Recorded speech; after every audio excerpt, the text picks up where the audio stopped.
सुहासिनी के अमेरिका से भारत आगमन की सूचना मिलते ही अपार्टमेंट की कई महिलाएं 11 बजते ही उसके घर पहुंच गई। कुछ महिलाओं ने बिना कारण जाने ही एक स्वर में कहा, हमने तो पहले ही कहा था कि वहाँ अधिक दिन मन नहीं लगेगा। बच्चे तो अपने काम में व्यस्त रहते हैं, हम सारा दिन अकेले वहाँ क्या करें। अनजान देश, अनजान लोग, अनजान भाषा, और फिर ऐसी हमारी क्या मजबूरी है कि हम मन मार कर वहाँ रहे ही। आपके आने से न्यू ईयर के सेलिब्रेशन में और भी मज़ा आ जाएगा। हम तो आपको बहुत मिस कर रहे थे, अच्छा हुआ आप आ गई। उनकी अपनत्व भरी बातों ने क्षण भर में ही सुहासिनी की विदेश यात्रा की कड़वाहट को धो पोंछ दिया और उसका मन सुकून से भर गया। आज जाते जाते सब ने उसको जेट लैग के आराम करने की सलाह दी और उसके हफ्ते भर के खाने का मेन्यू उसको बतला दिया। साथ ही आपस में सबने फैसला कर दिया कि किस दिन कौन क्या बना कर लाएगा। सुहासिनी के विवाह को 5 साल ही तो हुए थे जब उसके पति उसकी गोद में 4 साल के सुशांत को छोड़कर इस दुनिया से विदा हो गए थे। परिजनों ने उस पर दूसरा विवाह करने के लिए जोर डाला था, लेकिन वह पति के रूप में किसी और को देखने की कल्पना भी नहीं कर सकती थी। पढ़ी लिखी होने के कारण किसी पर बोझ न बनकर उसने अपने बेटे को खुद ही अच्छी परवरिश और उच्च शिक्षा दिलाई थी। हर माँ की तरह वह भी एक अच्छी बहू लाने के सपने देखने लगी। सुशांत की एक अच्छी कंपनी में जॉब लग गई थी। उसको कंपनी की ओर से किसी प्रोजेक्ट के सिलसिले में 3 महीने के लिए अमेरिका जाना पड़ा। सुहासिनी अपने बेटे के भविष्य की योजनाओं में बाधक नहीं बनना चाहती थी, लेकिन अकेले रहने की कल्पना से ही उसके मन घबराने लगा था। अमेरिका में 3 महीने बीतने के बाद कंपनी ने 3 महीने का समय और बढ़ा दिया था। उसके बाद सुशांत की योग्यता देखते हुए कंपनी ने उसे वहीं की अपनी शाखा में कार्य करने का प्रस्ताव रखा, तो उसने अपनी माँ से भी विचार विमर्श करना जरूरी नहीं समझा और स्वीकृति दे दी, क्योंकि वहाँ की जीवन शैली से वह बहुत प्रभावित हो गया था। सुहासिनी इस स्थिति के लिए बिल्कुल तैयार नहीं थी। उसने बेटे को समझाते हुए कहा था, बेटा, अपने देश में नौकरियों की कमी है क्या जो तू अमेरिका में बसना चाहता है? फिर तेरा ब्याह करके मैं अपनी जिम्मेदारी से मुक्त होना चाहती हूँ। साथ ही तेरे बच्चों को देखना चाहती हूँ, जिससे मेरा अकेलापन समाप्त हो जाए। और यह सब तभी होगा जब तू भारत में होगा। मैं कब से यह सपना देख रही हूँ और अब यह समय पूरा आने वाला है, तो तू इनकार मत करना। यह बोलते बोलते उसकी आवाज़ भर्रा गई थी। वह जानती थी कि उसका बेटा बहुत जिद्दी है। वह जो ठीक समझता है वही करता है।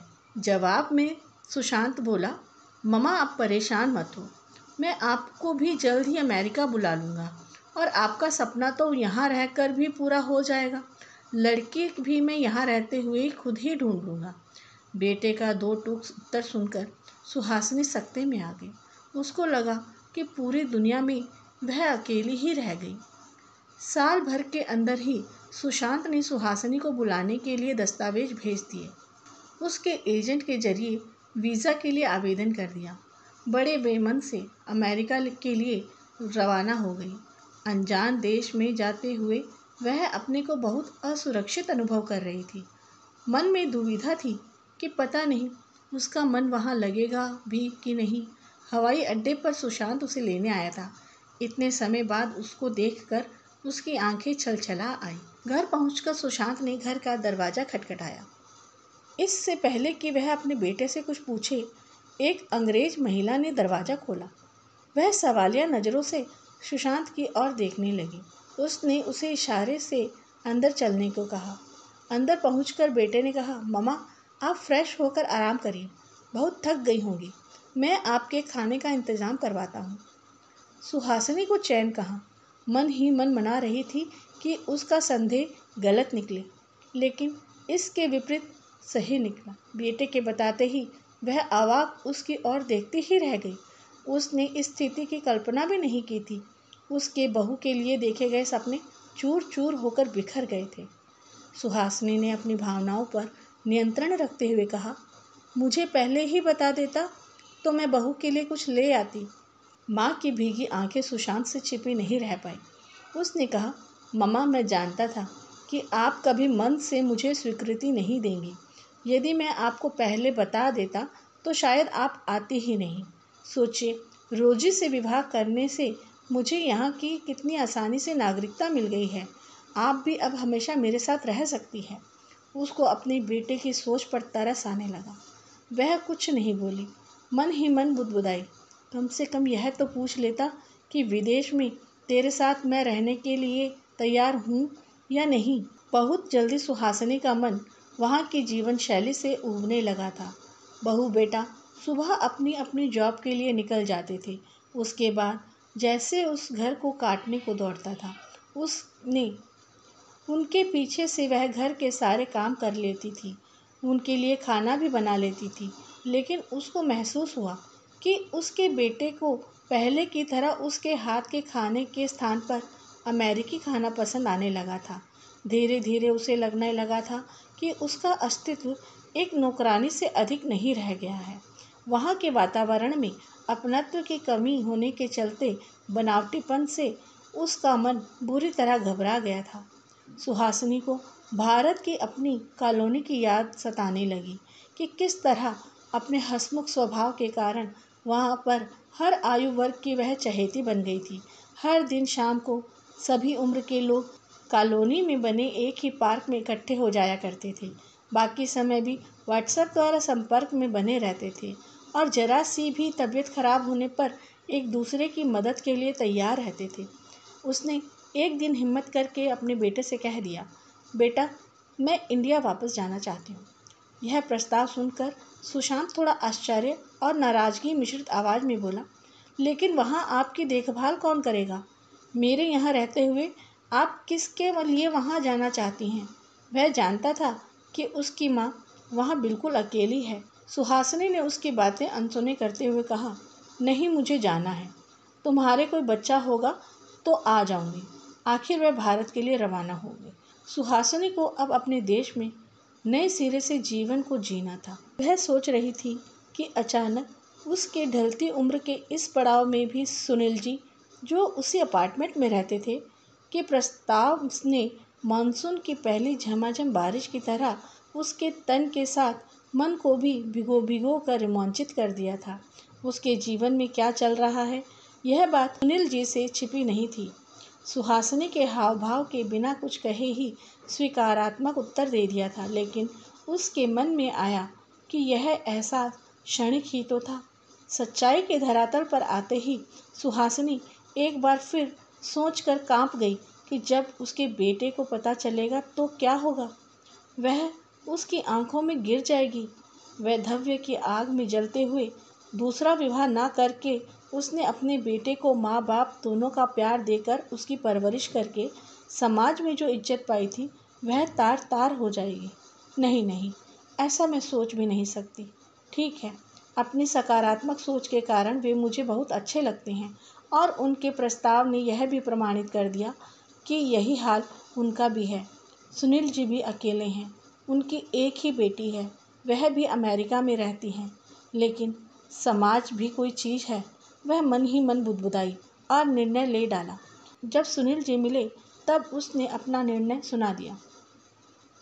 मैं आपकी भावनाओं की कद्र करती हूँ, लेकिन समाज के सामने स्वीकार करने में परिस्थितियाँ बाधक हो जाती हैं और समाज का सामना करने की मेरी हिम्मत नहीं है। मुझे माफ़ कर दीजिएगा। उसके इस कथन पर उनकी ओर से कोई प्रतिक्रिया नहीं आई, जैसे कि वे पहले ही इस उत्तर के लिए तैयार थे। सुनील जी जानते थे कि उम्र के इस पड़ाव में इस तरह का निर्णय लेना सरल नहीं है। वे मौन ही रहे।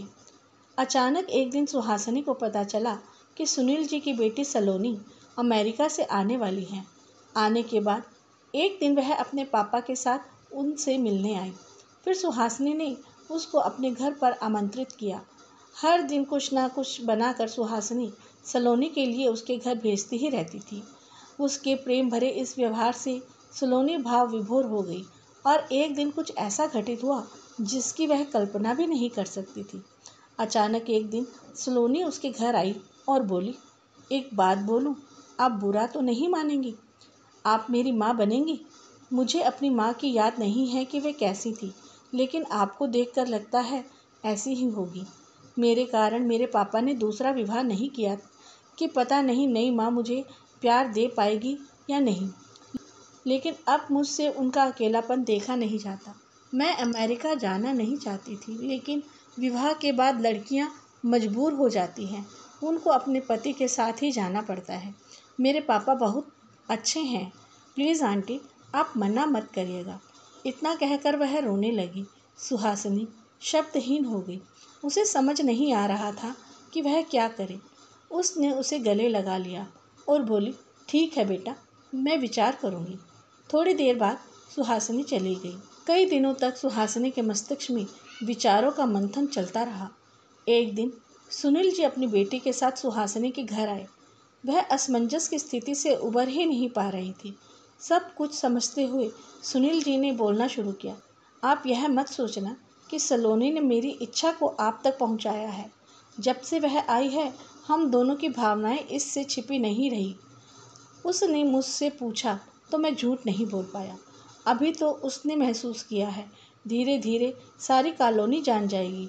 इसीलिए इस स्थिति से बचने के लिए मैं अपने रिश्ते पर विवाह की मोहर लगाकर लोगों के संदेह पर पूर्ण विराम लगाना चाहता हूँ। शुरू में थोड़ी कठिनाई आएगी, लेकिन धीरे धीरे सब भूल जाएंगे। आप मेरे बाकी जीवन के साथी बन जाएंगी तो मेरे जीवन के इस पड़ाव में खालीपन के कारण तथा शरीर के शिथिल होने के कारण जो शून्यता आ गई है वह खत्म हो जाएगी। इस उम्र के इससे अधिक ज़रूरत ही क्या है? सुनील ने बड़े सुलझे ढंग से उसे समझाया। सुहासिनी के पास अब तर्क करने के लिए कुछ भी नहीं बचा था।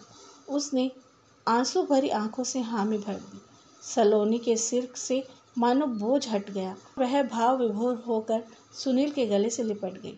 अब सुहासिनी को अपने बेटे की प्रतिक्रिया की भी चिंता नहीं थी।